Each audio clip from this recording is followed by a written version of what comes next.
çdo njeri gabon, çdo njeri bën mëkate. Pejgamberi alayhi salatu wasallam na ka dëshmu këtë, na ka tregu se çdo bir i Ademit bën mëkate apo gabon, dërsa më i miri prej tyre është ai i cili pendohet. Një sunet të cilin me vërtet shumë musliman nuk e njohin apo janë neglizhent, që është shumë i rëndësishëm për çdo besimtar, pasi që çdo besimtar gabon, çdo besimtar bën gjunahe. Janë 2 rekate të pendimit, 2 rekate nafile vullnetare të pendimit. Ebu Bekri radhiyallahu anhu ka tregu se e ka dëgjuar të dërguarin e Allahut sallallahu alaihi wasallam të ketë thënë: nuk ndodh që një person të bëje ndonjë mëkat e pastaj të ngritet, të pastrohet, të marrë abdest, të falet 2 rekat, të kërkoj falje për ato mëkate që ka bërë, përveç se Allahu subhanahu wa taala ja fal atij. Dhe pastaj e ka lexuar fjalën e Allahut azza wa jall: "Walladhina idha fa'alu fahishatan aw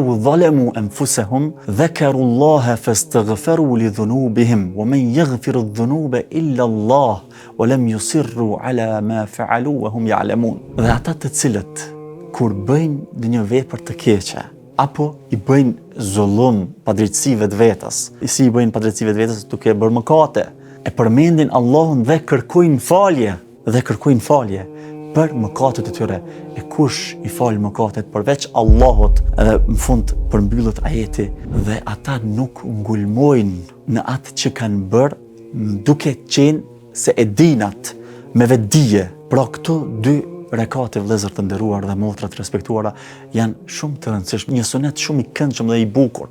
Kur ke bën ndonjë mëkat, ndonjë gjunah, ndonjë gabim, atëherë merr abdest, fali 2 rekate namaz dhe kërko falje, sepse me të vërtet Allahu azza wa jall ka premtuar se ta fal. Allahu azza wa jall ta fal atë mëkat. Walhamdulillahi rabbil alamin. Wassalamu alaikum wa rahmatullah. إنهم الرهط لا ريب فيهم على نجب الفردوس بالنور تسرح.